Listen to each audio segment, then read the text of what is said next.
Hello Stampers, I'm Kelly Acheson at stampingup.com, and today I've got a beautiful home decor item that I'm going to share with you. So one of the things that I really love to do is use my paper crafting to make handmade gifts.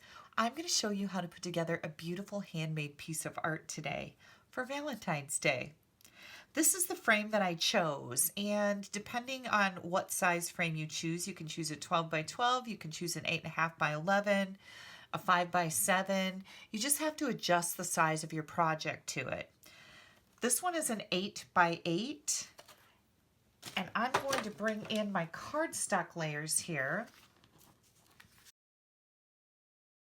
I'm using this beautiful All My Love Designer Series paper, so you can see there's a bunch of different patterns in here, and I've just chosen a few of them to go with my framed art.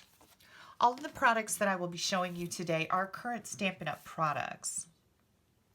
So first of all, I decided I was going to use this pattern for the background of my piece of art, and this is just a teeny weeny little bit smaller than 8 by 8. So we're going to say 8 by 8 with about a 1/16 of it trimmed off.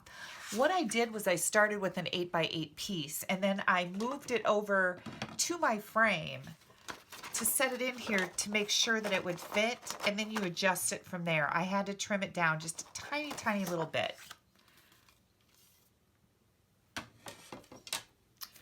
And then I decided how many pieces I wanted to put in this. This is going to be a Valentine sampler. So I chose 2 by 2 squares, and I'm going to have 3 across in 2 lines. And I could have done another 3 down here, but instead I wanted to put something else on the bottom. So that's where this piece comes in. This is also a piece of crumb cake, and this is 2.5 by 6 5/8. And then to make it just a little bit fancier, I wanted to add a layer of color or a pop of color to all of these squares. So I'm using Lovely Lipstick. The Lovely Lipstick is 1 5/8 by 1 5/8. Then I came up with this brilliant idea. Then I've got a couple other pieces here. Another piece of Lovely Lipstick. This is 2 3/8 by 5 5/8. And that's going to layer on top of my crumb cake layer. And then a piece of the Designer Series paper that is 2 1/4 by 5 5/8. So that's going to layer right over top of this with just a tiny border of that lipstick popping out from behind it. The scraps that I'm going to need for all my die cutting is a piece of Lovely Lipstick, a piece of Whisper White, and then I'm using a piece of the All My Love Designer Series paper to do a little bit of die cutting also. Now to make a home decor item like this, I just go to my framelits and I choose which ones I think will work out good. I chose to use the this is the second to the smallest stitch shape framelits. And this is going to be just a tiny bit smaller than our Lovely Lipstick square of 1 5/8 by 1 5/8. So if you don't happen to have these framelits, that's the size you're going to need. I took this and I die cut Designer Series paper with it to go in each one of these little squares. And then I grabbed some of our beautiful Valentine framelits. I've got the Be Mine stitched framelits and the Lovely Flowers edgelets, and also my large letter framelit dies. So I'm going to die cut all of these items. I'm going to die cut 6 little panels out of the Designer Series paper with this square, and I'll be right back. Once you've die cut the square, it leaves that neat little stitched edge around the border, and that's going to match up with what I've done when I die cut all these little squares. So of course this looks kind of weird hanging out here, so I'm just going to come in and I am going to trim around these and cut off the pieces that are kind of left out there hanging, because we don't want those. And you want to make sure that you kind of do a nice job of it so that you don't have any jagged edges like this that look like you cut something off. It looks kind of weird. You don't want that. I'm going to trim this little piece off right here. I still think this leaf needs a little help. It didn't turn out as nice as I would have liked it to. There we go. And so now I can take this and add it to my designer series paper, and look how cute that is, right? Looks like it was made together. Okay, the only thing that's really left here for me to do is put the dimensionals on the back of the letters. I wanted to pop these up, and I am going to bring in all these squares, and I'm going to glue them together.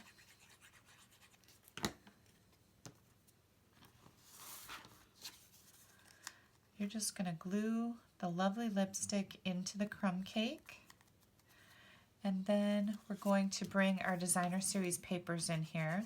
Now make sure if your designer series paper has a definite pattern, like your flowers are going up, you want to make sure that you're putting this into your frame correctly, so your flowers aren't upside down. I'm going to glue all these pieces together, and then I'm going to come back to you. You don't need to watch me do this because you know how to glue pieces, right?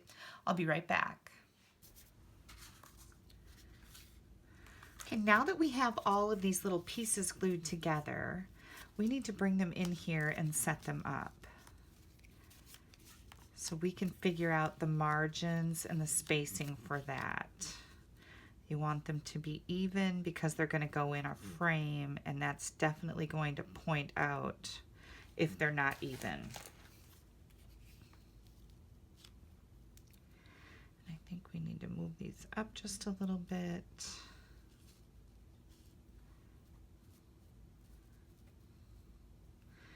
I think that looks pretty darn good. Now, if you wanted to, you could take a ruler and you could measure. I just want to make sure that these are in line with the piece on the bottom, and the margin here, here, here, and here look pretty much the same. So I think we're doing pretty good. I'm ready to secure these down. And again, I'm using liquid glue. I like to use that because it gives me that wiggle room in case I need to slide something around, move it a little bit, and then it's very secure.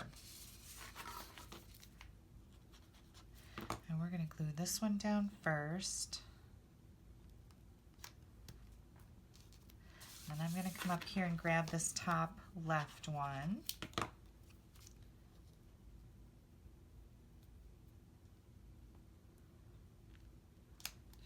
That in there straight. I'm just going to add some glue to that piece. Secure this one so that that looks even.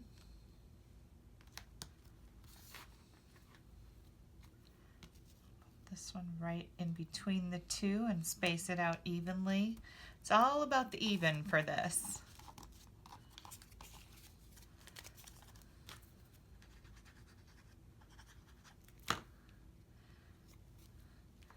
Lay this one down, and I'll bring this one in, and then I'll be able to adjust this.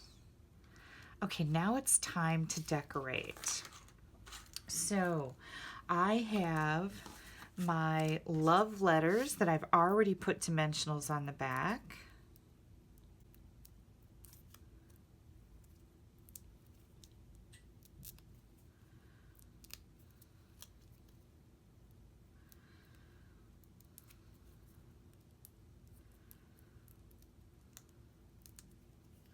I'm going to take the backing off of all of these, and I'll be right back.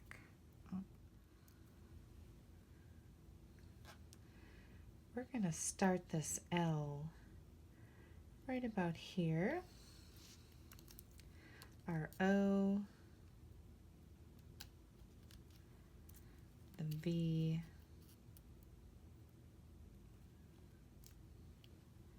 and the E. I think that's pretty good spacing, huh?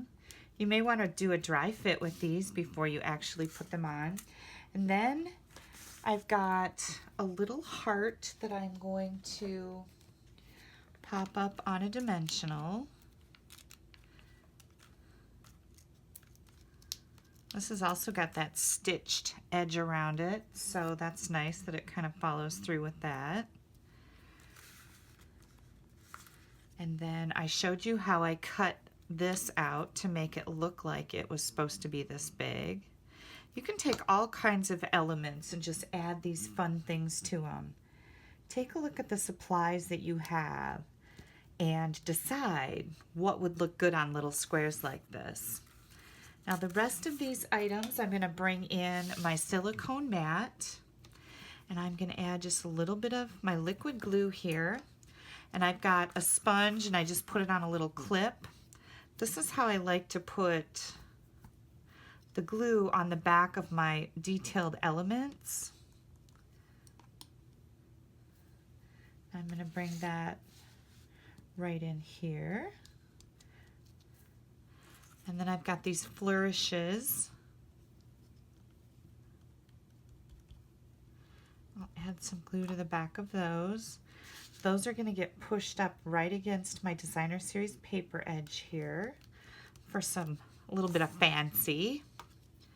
Make sure you're not laying your piece down on your silicone mat in the part where you've already put glue on another piece, because then, you know, your front will stick to that. But otherwise, these silicone mats are awesome for gluing stuff like this. And then last but not least, now, this heart is going to go right here, and I don't necessarily want it to have glue on the tips where it's kind of going to hang over the edge of my square. So I'm going to just put the glue in the middle here. Oh, that doesn't seem like enough. There we go. I'm going to add this right in here. Then we're almost done. I thought one more little item on here would be the perfect embellishment. So I'm going to bring in, this is a bow jig, and I like to use this to make double and triple bows. The 1/8 inch Flirty Flamingo ribbon, I'm going to take and I'm going to wrap this around my bow jig 3 times. And I want to make sure that this isn't twisted. And then I'm crossing it over and bringing this bottom one up, over and under. And then I'm going to tie it in a single knot right here. Now this is where you can adjust your centers. See how it's kind of off to the side over here? I'm going to pull it into the middle and make it nice and snug. Now, if you'd like to make one of these, it's nothing more than a couple of nails and some holes in a piece of wood. These holes are 1 inch apart, and then 1/2 inch further and 1/2 inch further. And you can make all kinds of bows with this. I'm going to grab my mini glue dots here, trim my ribbon off. And this ribbon is perfect. It matches very nicely with our project. And I'm just going to add my little bow right to the center. And now the triple part is when you kind of spread it out here a little bit. You see it has 3 loops on it. That kind of gives your bow some fanciness. Okay, now we need to put this in our frame. I did leave these 2 boxes blank. You can certainly fill them in with some other elements, but I just thought that the paper was pretty enough that I didn't need to do that. Now I'm going to bring my frame in. Now sometimes I use the glass on these and sometimes I don't. And so we don't get any glare here, I'm just going to leave the glass off. I'm going to put this into our frame, and then I just add all the pieces back in here because it kind of helps stabilize it. Make sure that you have it going the right way, and I do. I'm going to slide this right in here. Push the fasteners in.